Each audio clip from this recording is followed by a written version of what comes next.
Hi అండి. ఎలా ఉన్నారు మీరంతా? నేనైతే చాలా బాగున్నాను. నిమ్మకాయలు మా చెట్టు కాయలండి ఇవి.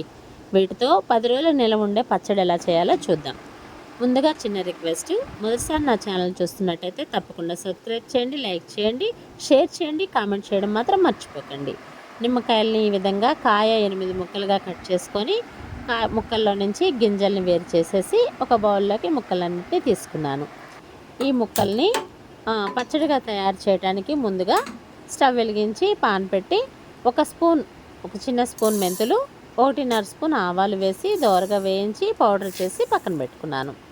అలాగే మళ్ళీ స్టవ్ వెలిగించి పాన్ పెట్టి నువ్వుల నూనె, నేనైతే గానుగ అంటే నువ్వులు గానుగ దగ్గర ఆడుతారు కదా, అక్కడ తెచ్చుకుంటానండి. ప్యాకెట్ నువ్వుల నూనె వాడను. 1.5 గరిటె నువ్వుల నూనె వేసుకొని, ఎప్పుడైనా మనకు అది నువ్వుల నూనె అని తెలియాలి అంటే పొంగుతాయండి. నువ్వుల నూనెలో ఏదైనా మరిగిన తర్వాత వేస్తే ఇలా పొంగు వస్తుంది, చూసారు కదా. ఇలా పొంగితే అది స్వచ్ఛమైన నువ్వుల నూనె. దానిలో కట్ చేసిన పచ్చిమిరపకాయలు, ఒక 10 పచ్చిమిరపకాయలు 2 ముక్కలు చేసి వేసాను. ఎందుకంటే పచ్చిమిరపకాయ వేసుకోవటం వల్ల టేస్ట్ అనేది ముక్క అంటే పచ్చిమిరపకాయకి పులుపు, కారం అది బాగా పట్టి చక్కగా మంచిగా టేస్ట్ ఉంటాయి అన్నమాట. మజ్జిగన్నంలోకి, పెరుగన్నంలోకి వేసుకొని తింటే చాలా బాగుంటుంది. అలాగే కట్ చేసిన నిమ్మకాయ ముక్కలను కూడా వేసుకొని ఒక స్పూన్ పసుపు వేసి బాగా కలిపి ఒక 5 నిమిషాల పాటు మూత పెట్టాలి.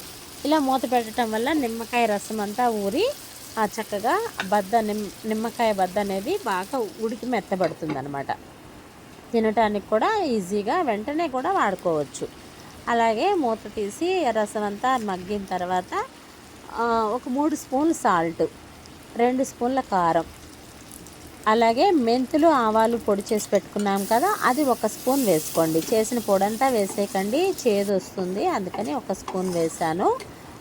మీరు ట్రై చేస్తే కనుక 1 స్పూనే వేయండి, చిన్న స్పూను.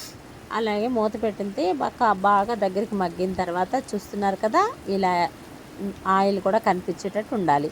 అప్పుడు కొద్దిగా ఒక నిమ్మకాయ సైజ్ అంత బెల్లాన్ని తరిగి దానిలో వేసుకోండి. ఎందుకు అంటే వెర్రెక్కించే పులుపు, వికారంగా ఉండే చేదు ఉంటుంది.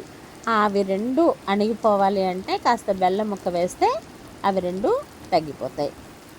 వేసేసి బాగా కలిపిన తర్వాత మళ్ళా తిరగమాత గిన్నె పెట్టుకొని 1.5 స్పూన్ ఆయిల్ వేసి, చిన్న స్పూన్ ఆవాలు, ఒక 10 గింజలు మెంతులు, ఒక చిటికెడు ఇంగువ కాస్త మనకి ఎక్కువ వాసన కావాలనుకుంటే కొద్దిగా వేసుకోవచ్చు. అలాగే ఒక 2-3 ఎండుమిరపకాయలు 2 ముక్కలు చేసి వేసాను. అలాగే కరివేపాకు వేసుకొని బాగా వేయించిన తర్వాత ఈ తిరగమాతని ఆ పచ్చళ్ళలో వేసేసి చల్లారిన తర్వాత గాజు బాటిల్లో స్టోర్ చేసుకోండి. నచ్చిందా? లైక్ చేయండి, కామెంట్ చేయడం మర్చిపోకండి.